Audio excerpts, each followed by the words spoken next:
قرآن مجید میں اس اعتبار سے دو انداز تعبیر ہے کہ اللہ کی حدود ہے فلا تعتدوها، یہ اللہ کی حدود ہے، ان سے تجاوز نہ کرو، اس حد کو پھلانگ نہ جاؤ، اس حد سے آگے نہ گزر جاؤ۔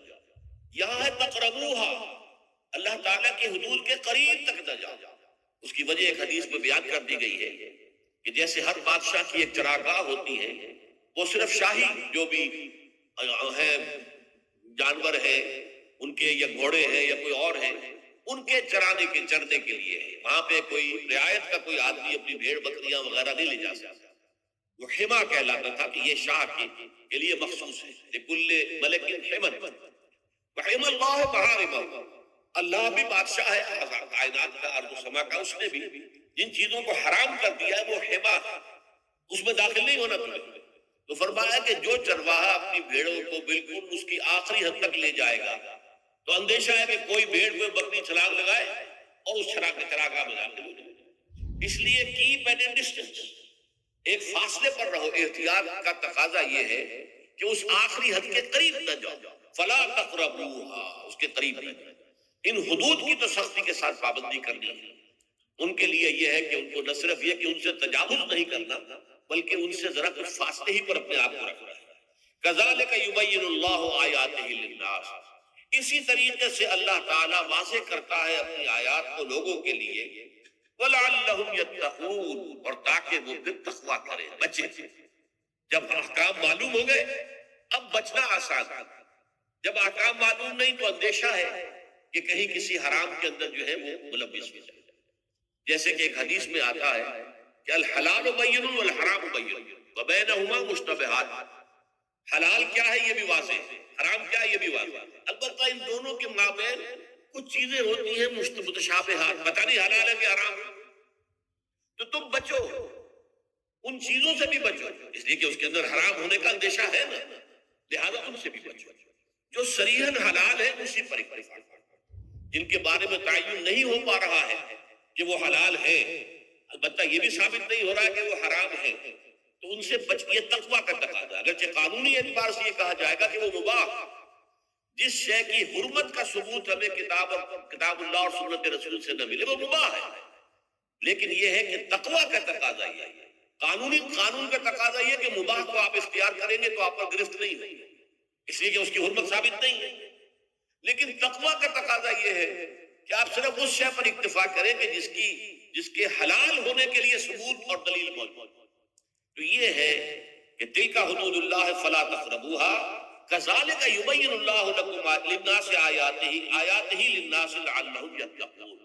یہ احکام ہے تکمیلی روزے کے، جس کے ضمن میں میں نے کچھ احادیث نبویہ کے حوالے سے بھی ان کی مزید وضاحت کر دی۔ اب آئیے تیسری بات، روزے کا اصل حاصل کیا ہے؟ اب پہلی آیت پر ہمیں توجہ دے رہی ہے، یا ایھا الذین آمنوا کتب علیکم الصیام، اہل ایمان تم پر روزہ فرض کیا گیا، لکھ دیا گیا، طے کر دیا گیا۔ اگرچہ جیسا کہ میں نے عرض کیا یہ ابتدائی حکم ہے اور اس میں وجوب علی التخییر وہ بعد میں آ چکا دوسری آیت، کما کتب علی الذین من قبلکم، جیسے کہ یہ فرض کیا گیا تھا ان پر جو تم سے پہلے تھے، یعنی یہود اور نصارہ، ان پر بھی یہ روزہ جو ہے یہ فرض تھا۔ البتہ احکام مختلف ہو گئے، جیسے جمعے کا دن، اور جمعے کو چھوڑ کر یہودیوں نے سبت کا دن اختیار کیا، عیسائیوں نے جو ہے وہ سنڈے کو اختیار کر لیا، لیکن احکام میں فرق ہے۔ وہاں پورے سبت کے دن، ہفتے کے دن کاروبار دنیاوی مطلقاً حرام، لیکن ہمارے ہاں شریعت کے اندر آسانی پیدا کی گئی کہ صرف جمعے کی اذان سے لے کر نماز ادا ہو جانے تک وہ حرام ہے، لیکن باقی یہ ہے کہ اس سے پہلے بھی اگر کرو اور بعد میں جب فَإِذَا قُضِيَتِ الصَّلَاةُ فَانتَشِرُوا فِي الْأَرْضِ وَابْتَغُوا مِن فَضْلِ اللَّهِ، جب نماز ادا ہو چکے تو جاؤ، منتشر ہو سکتے ہو زمین میں اور اللہ تعالیٰ کے فضل کو تلاش کر سکتے ہو۔ تو اسی طریقے سے اگرچہ حکم روزہ جو ہے وہ تو سابقہ امتوں میں بھی تھا، لیکن یہ اس کے احکام جو ہے ان کے اندر تغیر و تبدل ہے۔ کتب علیکم الصیام کما کتب علی الذین من قبلکم لعلکم تتقون، تاکہ تمہارے اندر تقوی پیدا ہو۔ اب یہ ہے حکمت صوم کی پہلی آیت۔ تقوی کسے کہتے ہیں؟ بچنا، کس چیز سے بچنا؟ اللہ نے جو چیزیں حرام کی ان سے بچ، اللہ کے احکام کو توڑنے سے بچ۔ دیکھیے یہ لفظ جو ہے اس کا مادہ ہے وا، آف اور یا، وقا۔ وقا یقی کے معنی ہے کسی کو بچانا۔ ہم دعا مانگتے وقنا عذاب النار، اے اللہ ہمیں آگ کے عذاب سے بچانا۔ لیکن اتقا بنتا ہے باب افتعال، واو تے میں شامل ہو گئی تو اتقا، اور اسی سے تقویٰ ہے۔ تقویٰ کے معنی کیا ہے؟ بچنا، خود بچنا۔ وقا یقی دوسرے کو بچانا، بچنا اللہ کے احکام کو توڑنے سے، اللہ کی حرام کردہ چیزوں میں ملوث ہونے سے، اللہ کے غضب سے، غصے سے، اللہ کی ناراضگی سے، اور آخرت میں اللہ کے عذاب سے۔ یہ بچنے کی روش ہے، پوری زندگی میں بھی اس کو جاری رکھنا۔ یہ تقویٰ زندگی میں کیا ہوگا؟ اللہ کے احکام کو توڑنے سے بچنا، اللہ کی حرام کردہ چیزوں میں ملوث ہو جانا، ان کا استعمال کھانے پینے سے متعلق ہو یا وہ شہوت سے متعلق ہو یا کسی اور چیز سے متعلق، اس سے بچنا۔ اور یہ بچنا جو ہے آخرت میں نتیجہ خیز ہوگا، جہنم سے بچاؤ ہو جائے گا، آگ کے عذاب سے نجات جائے گا۔ اچھا موزے کا اس سے تعلق کیا ہے یہ سمجھنا۔ دیکھیے ہمارے گناہوں کا سب سے بڑا سبب ہمارے نفسانی تقاضے ہیں۔ ہم ایک حیوان بھی ہیں، اور حیوان سے بڑھ کر بھی کچھ ہے، وہ میں بات نہیں کروں گا، لیکن حیوان تو ہے۔ جیسے ہر حیوان کو کچھ خوراک کی ضرورت ہے، ہمیں بھی ضرورت ہے۔ ہر حیوان کو بقائے نسل کا معاملہ جنسی ہے، وہ ہمارا بھی ہے۔ ہر حیوان کو کوئی نہ کوئی سر چھپانے کی جگہ چاہیے، کوئی گھونسلہ ہو، کوئی کھو ہو، کوئی بل ہو، کچھ بھی ہو، اسے چاہیے۔ اسی طریقے سے ہمارے سارے تقاضے، حیوانات کو بھی آرام چاہیے، ہمیں بھی آرام چاہیے۔ یہ حیوانی تقاضے جو ہے جن کو ہم کہیں گے اینیمل انسٹنکٹس، ہمارے وجود کے اندر ہے، اور ان کا تقاضا ہمارے اندر سے ابھرتا ہے۔ اسی کو اِڈ اینڈ لیبیڈو کہا ہے فرائڈ نے۔ جدید نفسیات کا بابا آدم جو ہے وہ فرائڈ ہے، اس نے اسے اِڈ اور لبڈ سے تعبیر کیا، اس سے اوپر سیلف کو لایا ہے، اور اس کے بعد جو ہے وہ سپر ایگو ہے۔ تو یہ تین درجے اس نے متعین کیے ہیں، اور میں اس کی دقت نظر، ایکیوٹی آف آبزرویشن کا بہت قائل ہوں۔ اگرچہ نظریات کا جو نتیجہ اس نے نکالا ہے وہ غلط ہے، لیکن ایکویٹی آف آبزرویشن کا قائل ہوں کہ اس نے انسانی شخصیت کے تین لیولز کو آئیڈینٹیفائی کیا۔ یہی تین لیول ہمارے ہاں ہیں، نفس، قلب، روح، یہ تین لیول ہیں۔ اس نے کہا اِڈ اینڈ لیبیڈو یہ لوسٹ ہے، پھر ایگو، سیلف، پھر سپر ایگو۔ تین لیول وہ بھی مانتا، اگرچہ ان کی تعبیر اس نے غلط کی ہے، لیکن جہاں تک اِڈ اور لیبیڈو کی تعبیر ہے وہ صحیح ہے، وہ حیوانی تقاضا۔ اچھا ان حیوانی تقاضوں کے بارے میں یہ بات بالکل واضح رہنی چاہیے کہ یہ اندھے بہرے ہیں، انہیں صرف اپنی گریٹیفیکیشن، اپنے تسکین سے جو ہے ساری بحث ہے، اس سے کوئی غرض نہیں کہ حلال ذریعے سے ہو حرام ذریعے سے ہو۔ پیٹ کھانے کو مانگتا ہے بھوک کے اندر، اب آدمی جو ہے حرام سے بھی بیمار بیٹھتا ہے، یہاں تک کہ خود شریعت اجازت دیتی ہے کہ اگر جان پر بن جائے آدمی جو ہے وہ فاقے سے مر رہا تو وہ کوئی حرام چیز کھا کر بھی اپنی جان بچا سکتا ہے، لیکن عام حالات میں نہیں۔ لیکن ہو سکتا ہے ہمارا چٹخارا جو ہے وہ حرام کی طرف ہمیں لے جائے۔ کسی کو واقعتاً اللہ نہ کرے کہ سور کے گوشت کا چسکا لگ جائے، وہ اس کے بغیر بچتا ہی نہیں، کھاتا ہے۔ شراب کی عادت ہو گئی، پیتا ہے، یہ نہیں۔ تو ہمارا پیٹ مانگتا ہے، اور اسے اس سے غرض نہیں کہ حلال سے کھایا ہے یا حرام سے کھایا ہے۔ ہماری شہوت اپنی تسکین چاہتی ہے، اسے اس سے غرض نہیں کہ حلال سے یا حرام سے، جائز سے یا ناجائز سے۔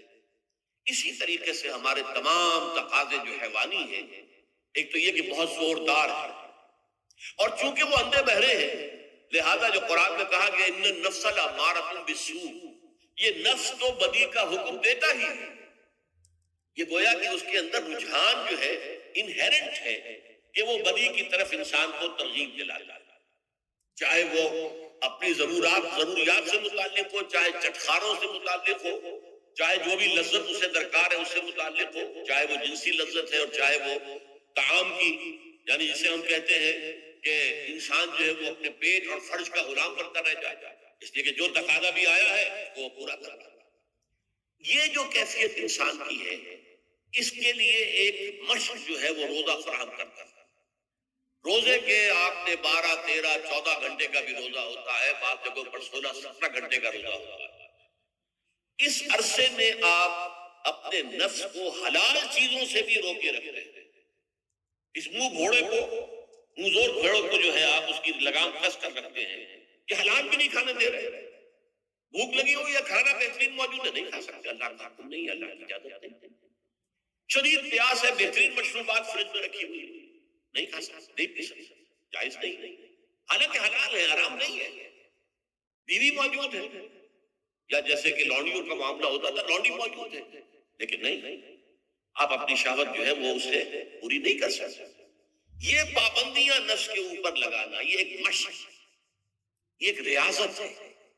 اس ریاضت کا حاصل یہ ہونا چاہیے کہ انسان بقیہ 11 مہینوں میں اپنے آپ کو حرام سے تو بچائے، یہاں وہ حلال سے رکا ہوا اللہ کے حکم سے، کہ حلال چیز بھی نہیں کھا رہا، دن بھر نہیں پی رہا، دن بھر نہیں اپنی کوئی شہوت پوری کر رہا، دن بھر حلال ذرائع سے بھی، تو اس سے اس کے اندر یہ ایک، جس کو ہم کہیں گے سیلف کنٹرول پیدا ہوتا ہے، اپنے نفس کو قابو میں کرنا۔ یہ گویا کہ اس کا سب سے پہلا، اس روزے کی ریاضت، روزے کی مشق کے حوالے سے یہ اس کی حکمت ہوئی کہ اس سے کے ذریعے سے انسان میں سیلف کنٹرول پیدا ہوتا ہے، ضبط نفس۔ یہاں پہ تھوڑی سی میں وضاحت کر دوں، رہبانیت کے اندر آپ کو معلوم ہے کہ سیلف اینیہیلیشن، انگریزی الفاظ جو ہیں وہ زیادہ بعض لوگوں کے لیے واضح ہوئے، نفس کشی، نفس کو کچل دینا، ختم کر دینا، مار دینا، یہ رہبانیت میں ہوتا ہے، اسلام میں نہیں۔ اسلام کا نظام بڑا متوازن ہے۔ ان لنفسک علیک حقا وان لزوجک علیک حقا وان لزورک علیک حقا۔ حضور نے فرمایا دیکھو تمہارے نفس کا بھی تم پر حق ہے، اسے مناسب حد تک آرام دینا بھی تمہارے ذمہ ہے، اسے غذا بہم پہنچانا بھی تمہارے ذمہ ہے۔ فرق صرف کیا ہے، حلال سے ہو حرام سے ہو، اس کی شہوت کو پورا کرنا بھی تمہارے ذمہ ہے۔ فرق صرف کیا ہے، جائز راستے سے ہو حرام سے ہو۔ اس کا نام ضبط نفس، سیلف اینیہیلیشن، نفس کو کچل دینا۔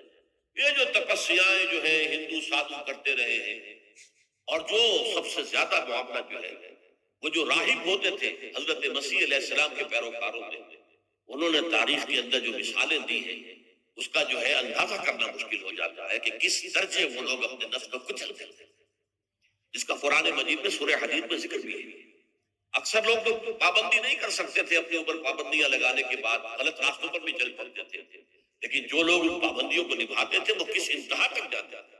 کبھی آپ جو ہے ہسٹری آف کرسچن موناسٹکس پر جو تاریخ کی کتابیں لکھی گئی ان کو پڑھیں تو اندازہ آتا ہے۔ مولانا مودودی نے تفہیم القرآن میں اس کا کچھ حوالے دیے ہیں، واقعہ یہ کہ رونگٹے کھڑے ہو جاتے ہیں انسان پر کہ اس درجے میں انہوں نے اپنے نفس کو کچلا۔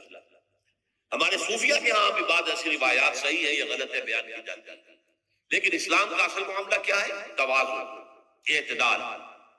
تمہارے نفس کا بھی تم پر حق، ان لنفسک علیک حق، تمہاری بیوی کا بھی تم پر حق، وان لزوجک علیک حق، اور تمہارا جو بھی کوئی ملاقاتی آئے، کوئی دوست ہے، اس کا بھی زورک علیک حق، زیارت کرنے کے لیے کوئی آیا اس کا بھی حق، ان کے حقوق ادا کرتا۔ حضرت عبداللہ ابن عمرو بن العاص رضی اللہ تعالی عنہما صحابہ کرام میں اس اعتبار سے بہت ممیز تھے کہ ان پر عبادت جو ہے، عبادت گزاری کا اتنا غلبہ ہو گیا، ہر روز روزہ رکھتے تھے اور رات کو پوری رات کھڑے رہتے تھے۔ حضور کو اطلاع دی گئی، حضور نے طلب کیا، فوراً آپ نے فرمایا یا عبداللہ الم نخبر، کیا